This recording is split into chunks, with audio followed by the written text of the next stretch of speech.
I did some. So hello everyone for Conversations and Conversations. And it's good to have Vanessa with us. It's a pleasure to have Vanessa. And, the purpose here, we are here together is to be there for each one of us. Listen, so barriers of life are more like pebbles disappearing into the sand. It is a pleasure to have a conversation with Vanesa Tomasino. She's an actress. Thank you for being here, Vanessa, and my apologies for the error again. No worries. It's a pleasure. Not only Thank you for having me. I'm excited to talk to you today. Yeah, you not only have an expansive experience as a professional actor and an instructor, but also live personal experiences which prompt one to look deeper in our behaviors and how we engage in our daily lives. Vanessa was also the host for the TV show and a radio personality for the Beat 94.5 FM in Vancouver. She's also the founder of Sivar Actors Studio in El Salvador, and the youth here have given a good feedback on how they are beginning to feel the empowerment already. This is important as this is one of the key purposes of having these conversations, to be a catalyst in transforming and empowering each one of us to take a step forward, no matter what. Vanessa has worn many hats, including politics, to further her cause to help people live improved, better lives. She's also a political science PhD candidate. I will let her share more about her acting work as well. That includes many lead roles like in A Girl Like Me, the Gwen Araujo story. So Vanessa, you were born during a civil war. Tell me more. It's good to hear more. And again, sorry for that lost part before. No worries. I was born and raised in El Salvador in Central America. That's below Mexico. And I was born during the Civil War. And I lived my entire life through the Civil War. When you grow up like that, you see the world differently because death is always around you. And some of us have better experiences than others surviving the war. I call myself fortunate because I lived through it. And one of the only incidents that was terrifying to me was when my house got bombed and attacked by the army and the guerrilla fighters at the same time. And as a kid, you have to see bullets flying, your mom yelling, and we had to hide for hours in a bathroom until we could escape. I was 8 years old at that time. So yeah, I think it's a different view of the world when you grew up in the war. And something that I wouldn't change, by the way, Camel G, I wouldn't change it. I did think that a lot of the kids around the world lived like that, though. Like I thought there were wars all over the world. I didn't know it was just limited to me and El Salvador, but I wouldn't trade my experience in the war for anything in the world. Yeah, that's we really have so much to learn from you, and you have been a born survivor. You even survived the earthquake, survived an abusive relationship as a teen, and then you wanted to take off to a new country, Canada. Tell me more about your roller coaster journey and the learning through the process. Like you mentioned, on top of the Civil War, we had the earthquake, something that we survived through that. And then I got into a pathological relationship. People call them toxic relationship now. But it's very hard because the statistics show that many girls are in this sort of relationships, and for some reason things are not changing, and we are tolerating abuse, and we are getting messages even from movies like Beauty and the Beast, where Belle, in order for the Beast to transform into this very handsome prince, she has to endure violence. And I think that's something that sticks with women. We're saviors. We're trying to change people, make them better, but at what cost, right?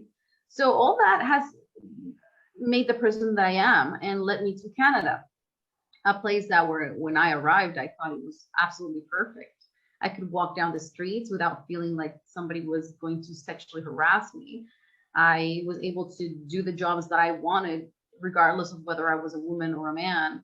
And I just thought, how great is it to have a country that protects your human rights? Like, call me crazy, but having human rights and having them protected, I could go to the police and I know that they would help me. I thought it was great. Obviously, that's what happens when you move to a new place and things are better, but also they're not perfect. And so the longer I was in Canada, I started also realizing that there are some endemic issues as well with Canada that we as Canadians have to sort out. I consider myself a Canadian the moment I decided to live there. And then when I got my citizenship, by then I had already been working in my communities, serving in many different ways, including politics. So yeah, it was a change for me. Yeah, so, like you have mentioned about the change and coming to Canada and, the status of women, and you also mentioned discrimination. Did you ever feel that discrimination in your life as such here? Like, what was it? What made you feel that discrimination? Because from what I understand, nobody really talks about discrimination. They're talking about, in protests and on paper, theoretically, and within amongst the crowds. It is there and it is subtle and it's never in the front. Yes. Discrimination comes in many ways. I think that one of the biggest mistakes is to assume that because, for example, we don't have slaves, quote unquote, because we do have any form of slavery, but because we don't have slaves in cotton fields, that discrimination and racism has ended. And that is the farthest from truth. What is happening is that the ways of discriminating a human being through their race or the color of their skin has changed. So now everything's very subtle, but it's very institutionalized. So for example, I'll give you a very simple example. Aside from the fact that as an actress, I would always get called for roles that were housekeepers or prostitutes or drug addicts or criminals, which they were making a comment on my race, on the Latino culture, right? Saying that this is the kind of people that we are. Aside from that, one very clear example for me is the bus, okay? When you get into a bus and you have the transit cops come up and check your ticket, normally they tend to look for the tickets of the people who are colored. Yeah. And for me, that was a terrible experience because coming from a homogenous society, fairly homogenous society in El Salvador, and then transitioning to Canada and being discriminated for the color of my skin was something new. And it was happening in different places, in different ways. So that's something that I had to deal with. And then I became an advocate for change. Then I said, this is happening. And if it's happening to me, it's happening to many other people. And that's when I decided to get involved in my community and study politics and get into politics. Yes. You did move to politics. So what did you do in politics as such? Like you moved to Toronto, and you joined a political party, or? I basically worked for every single party. I've worked for the extreme left and I've worked for the extreme right. Why do I do that? I think that it's very positive to have different experiences in politics on the different political parties, because that way you do not become a fanatic of an ideology. Okay. So for me, it was all about, let me have this experience. Let me work with the extreme right, see how they view themselves and how they view the world. Let me work with the extreme left, see how they see the world and what solutions they can offer. I've been in protests. I've done many, many, many things, and that they've enriched who I am. I've written speeches for legislators in BC, and then in Toronto, I've been to the many protests on racial profiling. I think that having an experience like that helps a lot understand the world, and it can give you viable solutions to real problems. The issue right now is that we're focusing on symptoms of problems rather than the disease.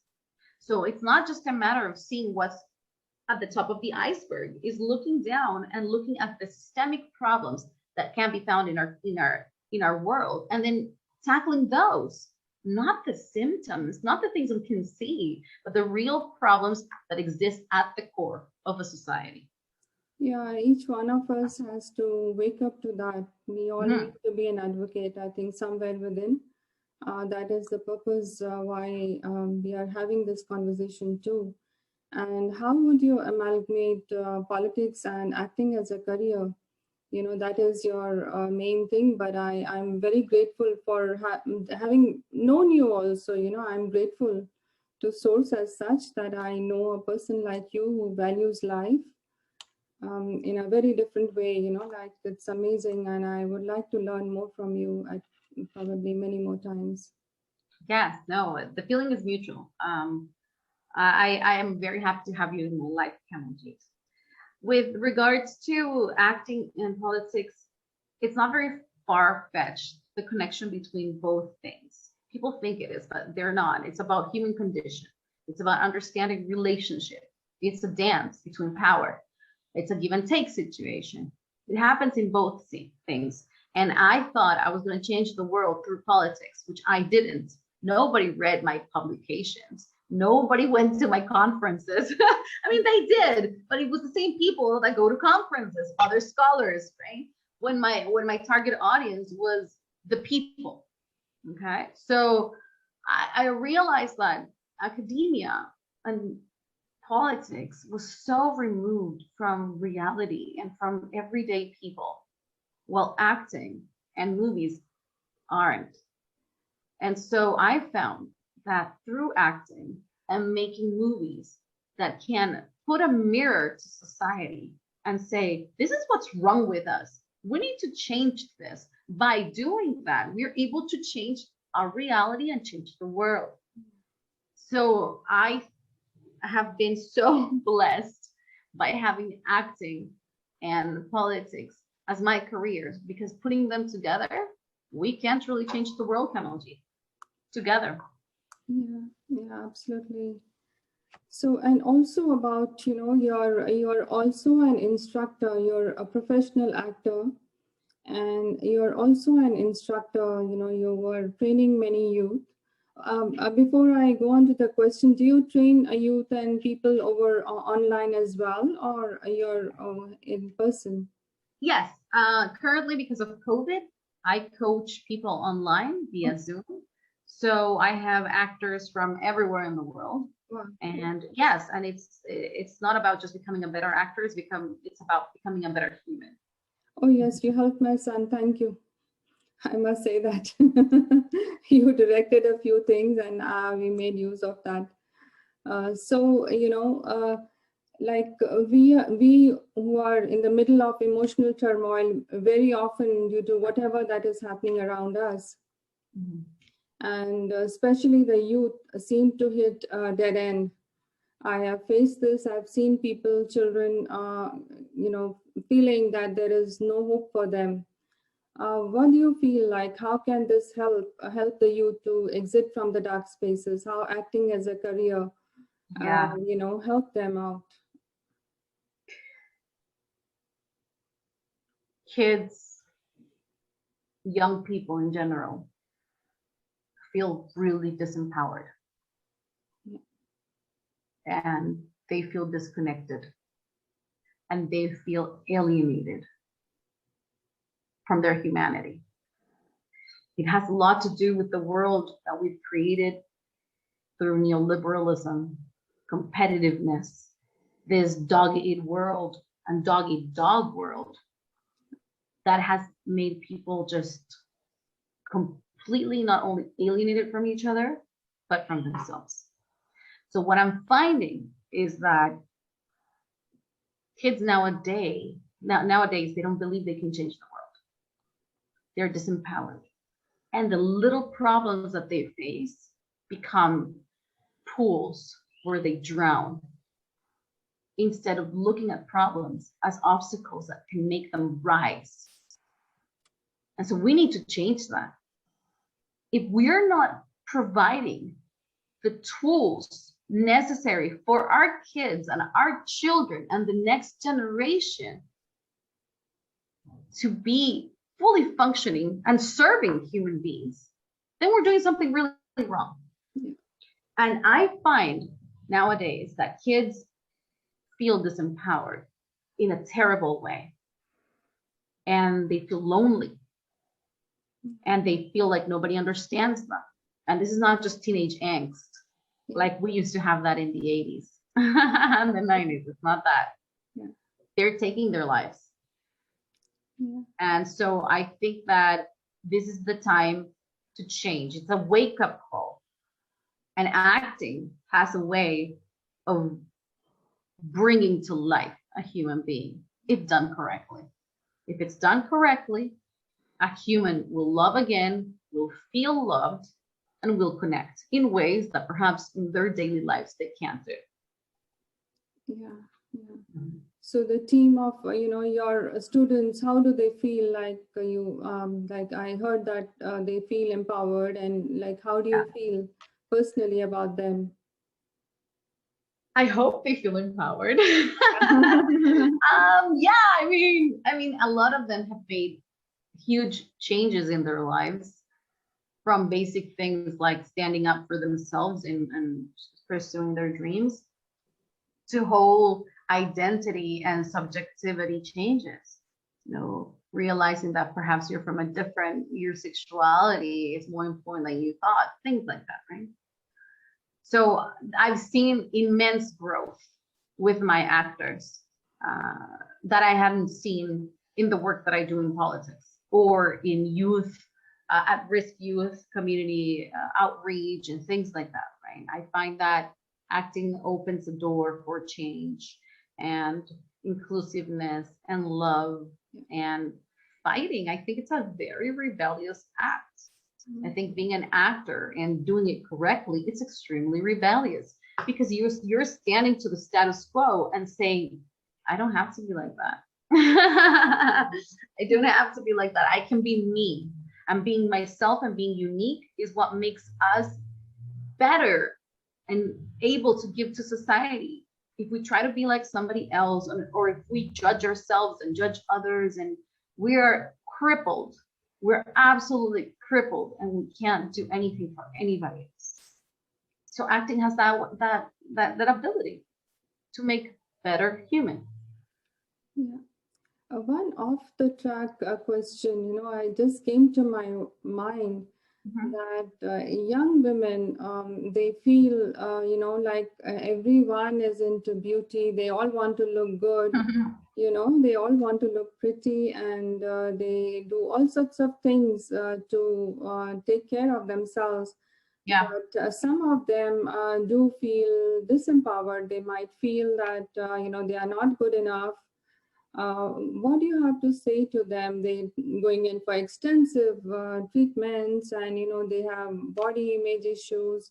Watching all those, I think it started from the Barbie dolls at one time, but then they also watch shows and movies with very elegant, female roles.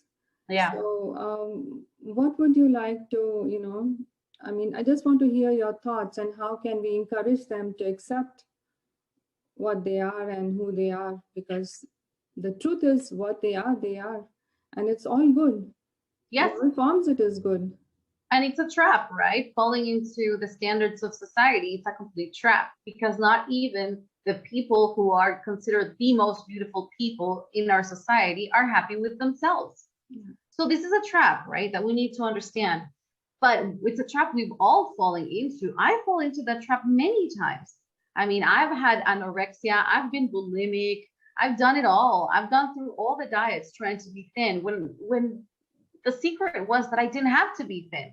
I had to be myself. And through being myself and being happy, I was going to achieve the maximum level of my true uniqueness. And that is what makes me happy and successful, is being me. And so if you start chasing something that you're not, you're always going to fall in the trap of failing. You're always going to fail. So it's important that the new generation knows that they don't have to be anything else. They just have to be themselves. But it comes with an acceptance and a way of not judging yourself. Yeah. That is the only way you can be truly happy. But social media has made it really hard. because in social media, people just pretend to be happy and they pretend to be perfect. And I don't know, I've always been against perfection. I like being broken. I like being transparent. I like being who I am. And so I make mistakes. Everybody knows I make mistakes. I like to talk about my mistakes because I learn from those mistakes. Yeah. Why do I want to be perfect? Nobody's perfect. And if you see somebody trying to be perfect, chances are they're super fake, because nobody is perfect. I don't trust people who are always happy and perfect, because I know there's something behind that they're hiding. Yeah. So don't trust social media, kids. Yeah, and all the posts every day, you know, fancy posts and things like that. You never know what's going on behind. Yes. And tell me a little bit more about your new upcoming roles and acting as a career. You know, something that's interesting that is coming up. Do you plan to take up, into filmmaking or something like that as well? Well, I'm currently, because one of the greatest things about doing what I do is that we're able to create. So now, aside from starting the acting studio, and which works like a gym, right? Aside from starting that, I also have my own production company and my agency that I represent actors. And now I'm also a filmmaker. So I direct, I produce, and I write. So I have managed to turn my broken life into fuel for storytelling. And so, yes, I'm doing a lot of things and I'm very proud of everything. I need to update myself and learn a bit more. And what are your thoughts or steps? You know, what are the steps that you would share to a roadmap to evolve with optimism for people, young people, especially young people, youth, women? That success comes eventually. You need to keep going. And so, what would you share on that? I will end this chat today saying the following. Yeah. Understand that going through problems and issues is a good thing, because it makes us value life.